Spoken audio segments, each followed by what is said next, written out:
பெரும் ஜோதி அருட்பெரும் ஜோதி தனி பெரும் கருணை அருட்பெரும் ஜோதி எல்லா செயல் கூடும் என் ஆணை அம்பலத்தே எல்லாம் வல்லான் தாளே ஏத்து.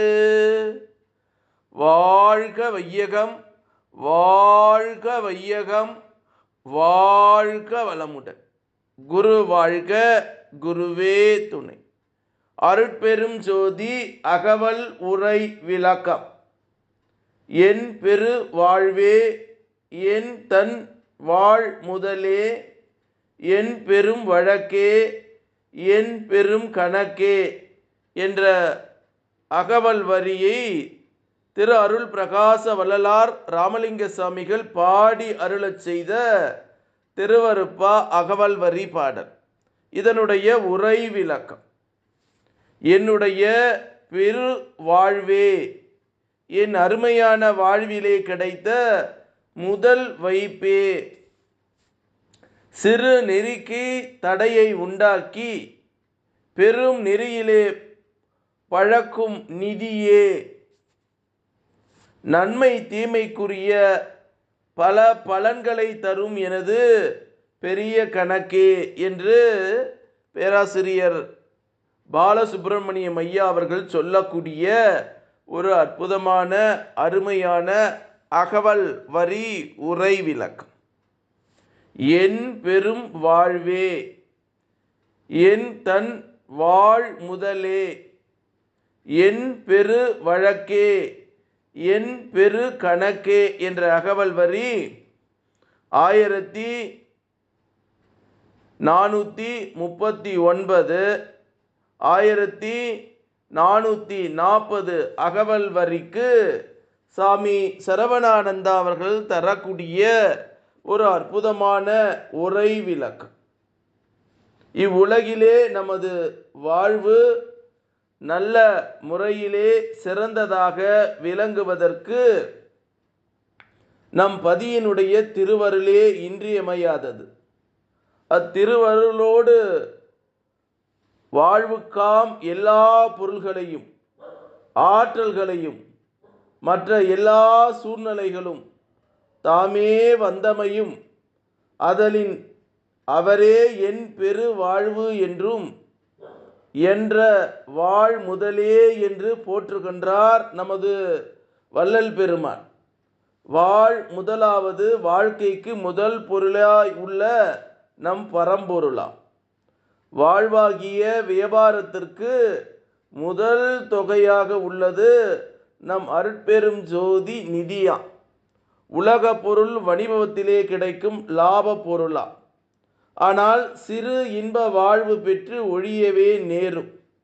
ஆனால் அருள்முறையிலே கிடைக்கும் ஆதாயம் அருள் பரம்பொருளாகவே இருத்தலின் அதனால் கிடைக்கும் லாபமும் பேரின்பமும் கொண்டு அழிவிற்று விளங்கியுள்ளதாம். மேலும் அருட்பெரும் பதிதான் நமக்கு நிதியாகவும் நீதி சட்டமாகவும் வாழ்க்கை வழக்கு விதியாகவும் வாழ்வின் நிதியாம் வரவு செலவு கணக்காகவும் உள்ளதா. இவ்வுண்மையை கண்டே என் பெரும் வழக்கே, என் பெரும் கணக்கே எனவும் போற்றியுள்ளார். ஒருவன் பிறவிகள் தோறும் அறப்பொருளை தேடி அக பங்கில் அதாவது பேங்க்ல சேமித்து கொண்டு வந்துள்ளான். ஆனால் இந்த உண்மை சிகரம் இவனுக்கு தெரியாதபடிதான் திருவருளால் இவன் பேரில் வரவு கணக்கில் கூடி உள்ளதா. இந்த நிதியை பிறர் எவரும் எவ்விடத்தும் வழக்கிட்டு பெற்றிட முடியாதா. நம் பதியும் நமது உரிமை பொருள்களை குறைத்தோ இல்லை என்று பொய் கூறியோ தவறான கணக்கு காட்டியோ பட்டிமை அதாவது வஞ்சனை வழக்கிட மோசம் செய்துவிட மாட்டார். நம் அருள் பக்குவம் அடைந்து அருள்மன வாழ்வுக்கு உரியவராகும் சமயம் நம் பொருள் முழுவதையும் வட்டிக்கு மேல் வட்டியிட்டு கோடி கோடியாக பெருக்கி நமக்கு உரிமையாக வழங்கி கணக்கை முழுவதும் தீர்த்திட உள்ளார். இவ்வுண்மையெல்லாம் இந்த ஒரு அடியிலே அடங்கி உள்ளதாக காண்கிறோம் என்று சாமி சரவணானந்தா அவர்கள் நமக்கு சொல்லக்கூடிய ஒரு அற்புதமான மெய்ஞான விளக்க கருத்து. வள்ளல் பெருமான் என் பெரு வாழ்வே, என் வாழ் முதலே, என் பெரும் வழக்கே, என் பெரும் கணக்கே என்று வள்ளல் பெருமான் பாடக்கூடிய இந்த பாடல் நமக்கு ஒரு முக்தி பாலிப்பு கொடுக்கக்கூடிய பாடலாக இதை நம்ம உற்று நோக்கணும். அப்போ ஏக இறைவனை யார் அடைய வேண்டும் என்று எண்ணுகிறார்களோ, அந்த ஏக இறைவனோடு ஒன்றி கலந்து உயிர்கலப்பு பெற வேண்டும் என்று எண்ணுகிறார்களோ அவர்கள் மூச்சை கவனி பேச்சை குறை என்று தனக்குள்ளா இருக்கக்கூடிய ஜீவனை ஊக்குவித்து உள்மூச்சு வாங்கி கதாகதம் செய்கிற போது அது கொஞ்சம் கொஞ்சமாக வட்டியும் முதலுமாக சேர்ந்து மரணமில்லா பெருவாழ்வை மனித ஜீவனுக்கு அளிக்கும் என்பது உண்மை சத்தியம். அதைத்தான் வள்ளல் பெருமான் இந்த அகவல் வரியின் மூலம் நமக்கு சொல்லக்கூடிய செய்தி. என் பெரு வாழ்வே, என் தன் வாழ் முதலே, என் பெரும் வழக்கே, என் பெரும் கணக்கேன்னு சொல்றார். மனிதன் வாழக்கூடிய இந்த பூமி பந்திலே தன்னைத்தானே பாதுகாத்து கொள்ள, தன் வாழ்வதற்கு நிறைவான பொருளும் அருளும் கிடைக்க ஒரு மனிதன் செயல்பட வேண்டும் என்றால் அந்த ஏக இறைவனுடைய அகநோக்கு பணி பொருள் வேணும், முதல் வேணும். முதல் இருந்தால் தான் எல்லாத்தையும் போட்டு அதன் மூலம் நம்ம பொருளாதார வளர்ச்சியோ நிறைவான வாழ்க்கையோ கிடைக்க முடியும்.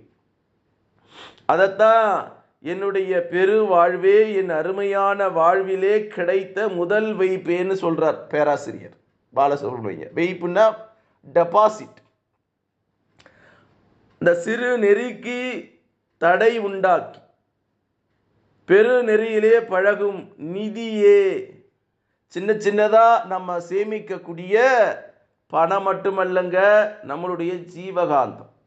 இந்த ஜீவகாந்தத்தை விரயம் பண்ணாமல் வான்காந்தத்திலே கலக்க நம்மளுடைய மூச்சை கவனித்து பேச்சை குறைத்து அந்த ஏக இறைவனோடு வான்காந்தத்திலே கலந்து அந்த இறைவனாக மாற முடியும், மரணமில்லா பெருவாழ்வை சம்பிக்க முடியும்.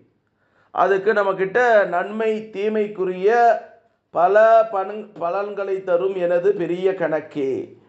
அப்போ தான் அந்த கொஞ்சம் கொஞ்சமாக வட்டியும் முதலமாக சேர்ந்து கொண்டு அவனை உயர்ந்த நிலைக்கு கோடி கோடியாக அவனை பற்றி லட்சாதிபதியாக்கி கோடீஸ்வரனாக்கக்கூடிய நிலை இருக்குது. இதெல்லாம் என்னது? புறப்பொருளை சொல்லக்கூடிய வார்த்தைகள். சாமி வள்ளல் பெருமான் அவர்கள் சொல்லக்கூடியது இது புற வாழ்க்கையடா, அடிந்து போகும். பொய் பிம்பங்களும் புலன் இன்பங்களும் ஒரு நாள் கரைந்து போகும். அது எப்போ இருக்கும்? தேகத்தில் தென்பு இருக்கக்கூடிய ஜீவனுடைய ஓட்டம் இருக்கிற வரையும் இருக்கும். ஜீவனுடைய ஓட்டத்தை நிறுத்திவிட்டு புலன் இன்பத்தில் சல்லாபத்தில் ஆடக்கூடிய மனிதர்களுக்கு அது நிரந்தரமாக இடிக்குமான்னா இருக்காது. ஜீவனை சுத்தப்படுத்தி கதாகதம் பண்ணி தபம் பண்ணி ஜபம் பண்ணி அந்த ஏக இறைவனை எனக்குள்ளாக காணக்கூடிய அந்த அகக்காட்சி கிடைக்கிற போது அந்த தவம் செய்ய செய்ய செய்ய வட்டியும் முதலும் தவாற்றல் பெருகும். அவங்க பார்க்குற பார்வையெல்லாம் புனிதமாகும். அவர்கள் வாழ்த்துகிற வாழ்த்தெல்லாம் பலிக்கும். அவர்கள் காணுகின்ற காட்சியெல்லாம் உண்மையாக இருக்கும்.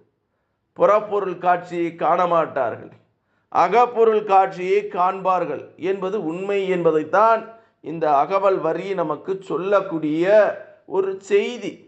சட்டியில் இருந்தால்தான் அகப்பையில் கிடைக்கும் என்று சொல்வார்கள். இப்போ சட்டியிலேயே ஒன்றும் இல்லைன்னா அகப்பையில் எங்கே கிடைக்கும்? போய் ஒன்றும் கிடைக்காது. இப்போ இளைஞர்கள் இருக்கிறாங்க, வாலிபம் இருக்கு, முறுக்கு இருக்கு, ஆட்டம் ஆடுறான், இளமை இருக்குன்னு. அவன் ஆடுற ஆட்டம் பூமிக்கே பாரமா இருக்குது. எவ்வளோ திறமை! ஏக இறைவனை விட சக்தி படைத்தவன் நான் என்கிற இருமார்ப்பும் திமிரும் ஆணவமும் நான் என்கிற எண்ணத்தோடு அவன் ஆடுகிறான். நாம் என்ற எண்ணத்தோடு வாழ்பவன் தான் உலகத்தை வெல்வான். நான் நான் நான் என்று அலைபவன் உலகத்தை புரிந்து கொள்ளாதவன் ஒரு நாள் மடிந்து போகக்கூடிய நிலை ஏற்படும் என்பதைத்தான் சொல்றார். அந்த பெரிய கணக்கையும் முடித்து கொண்டு ஒன்றுமே இல்லாமல் ஓட்டாண்டியாய் போகக்கூடிய நிலை ஏற்படும் என்பது உண்மை என்று சொல்லி அருட்பெரும் ஜோதி அருட்பெரும் ஜோதி தனி பெரும் கருணை அருட்பெரும் ஜோதி எல்லாம் செயல் கூடும் என் ஆணை அம்பலத்தை எல்லாம் வல்லான் தாளே ஏத்து. இன்று வருமோ நாளைக்கு வருமோ அல்லது மற்ற என்று வருமோ அறியேன் என் கோவே துன்று மலை வெம்மாயற்று வெளிக்குள் வெளி கடந்து சும்மா இருக்கும் சுகமென்று பாடி அருளச் செய்த வள்ளல் பெருமான் திருவடியை வாழ்த்தி வணங்கி எல்லா உயிர்களும் இன்புற்று வாழ்க, வள்ளல் மலரடி வாழ்க வாழ்க, கொல்லா நெறி குவலயமெல்லாம் ஓங்குக என்று வள்ளல் பெருமான் திருவடியை தொட்டு வணங்கி அருள்பழுத்த செங்கனியே அகம்பழுத்த சிவஞான அமுதே முக்தி பொருள் பழுத்த அருட்பாவை எமக்களித்த தெய்வமணி பூவே என்றும் மருள் பழுத்த அடியுங்கால் மன இருளை அகற்ற வரும் மணியே மெய்மை தொருள் பழுத்த வடலூர் வாழ் ராமலிங்கா நின் அருளே சிந்திப்பேனே என்று வள்ளல் பெருமானை வணங்கி இந்த பூமியிலே வாழக்கூடிய சித்தர்கள், யோகிகள், ஜீவமுக்தர்கள் உடைய திருவடியை தொட்டு வணங்கி இறைநிலையோடு என் எண்ணத்தை கலக்கவிட்டு உங்கள் அனைவரையும் மனதார நெஞ்சார வாழ்க வளமுடன், வாழ்க வளமுடன், வாழ்க வளமுடன் என்று வாழ்த்துகிறேன். நன்றி, வணக்கம். வாழ்க வளமுடன்.